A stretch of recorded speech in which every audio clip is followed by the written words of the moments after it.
Well, guys, I'm in my rusty, trusty 92 Sonoma. I gotta go out and get a excavator started, so hopefully it's something stupid and easy. Seems to be a fuel delivery issue. It's cranking but not starting, so I've already got it running once. Turned out to be a fuel primer. Rebuilt a little fuel pump that's injection pump driven. And yeah, we'll see what's wrong with it this time. So bring you guys along for the journey, see what we can find. Well, guys, just as I suspected, it was a fuel delivery issue. Cranking but not pushing any smoke. We replaced the plunger last time, and I rebuilt the little injection pump driven fuel pump or lift pump. And it was working great for probably 16 hours, and then the lift pump or the plunger failed. So every time you plunge down, it just shoots diesel out the back side of it. So it was just a cheap Amazon one. We're having trouble finding the proper one, but I'm kind of wondering if I can maybe machine another one of these, just a dummy plug, and then we won't have to worry about plungering, because it is driven off of a cam inside the injection pump, so it will eventually pump. It's kind of nice to have the primer ability. But yeah, sorry I didn't record anything while I was diagnosing this. There was just a lot of people here, and I haven't done videos in a while, and it's kind of a little awkward. But anyways, I'm gonna take these bits home and yeah, see what I can come up with, because it's definitely that. You can I cracked all the injectors loose, plunged it until it started bleeding all the air out of them, and then like literally 30 seconds later you can plunge it again, because fuel's just leaking out past here. You can see it's not the most quality of plungers. I think it was like 20 bucks, but yeah.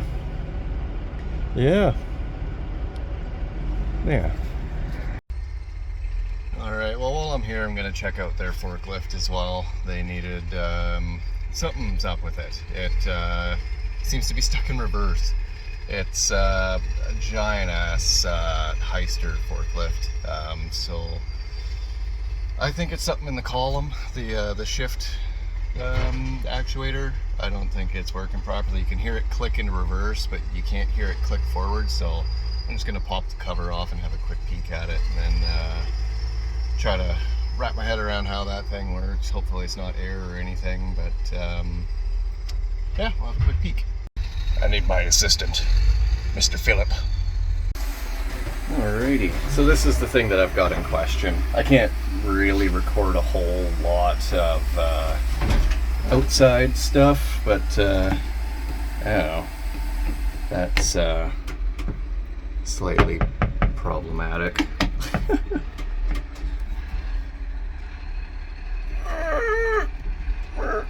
Okay, plan B. Let's see if Bitey McBiterton can get it. Let's go this way. Yep.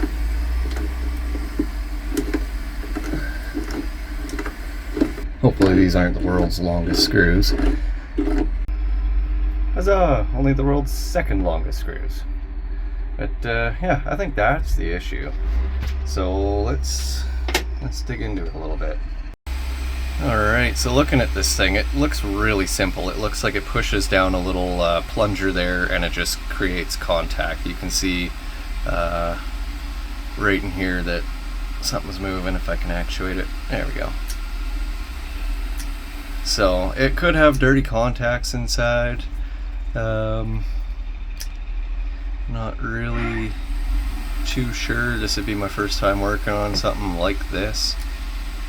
Oh, actually, yeah, you can see it right in there. That's kind of neat.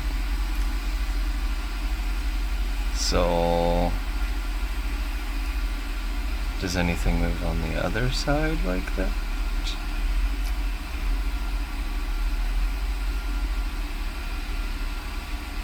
Looks like there's something right in behind here.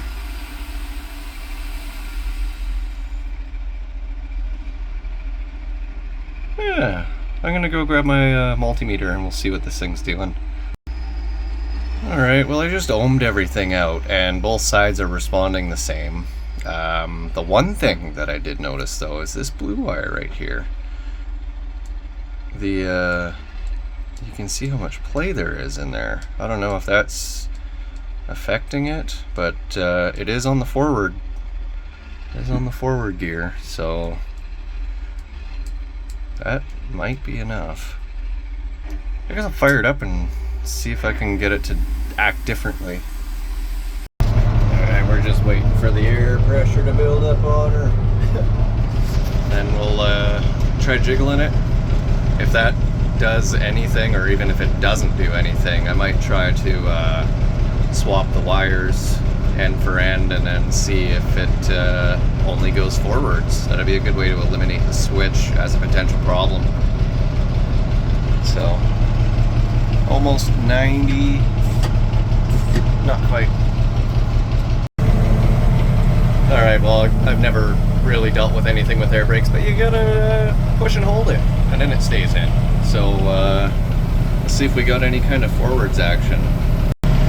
Well, it still just wants to go backwards. So I'll try swapping the wires end for end, see if anything happens. It could still be a bad switch. Though it's stuck. Because it should be in neutral right now. And it's trying to go backwards. Maybe it's not the switch. I was hoping it's the switch. I don't know. I'm still going to swap the ends. Well, swapping them end for end seemed to make no difference, so I'm ruling out the switch. So I was hoping it was going to be an easy fix, but it doesn't look like that's the case. Hopefully the clutches didn't weld themselves together. Or hopefully it's just a stuck solenoid or something easy. But yeah, that'll do it for the forklift for today anyways. I'll see if I can dig up a manual on it and go from there. Well, that kind of sucks that I wasn't able to fix either machine today, but it is what it is. Transmission fluid. It's a special kind of fluid in those forklifts. They use a hydraulic transmission oil, so it doesn't smell burnt or anything like that. It's not metallic, so it's just got to be a bad valve or something stuck. But yeah, I'll go back to the shop and see if I can't make one of those little fittings or modify the plunger somehow and fix it. But yeah, I didn't really do a whole lot yet, and I'm already freaking exhausted. The energy is just not there. It's getting better, but it's not there yet. So yeah, I'm gonna head back to home base, try to eat a little bit of something, and then see what we can figure out.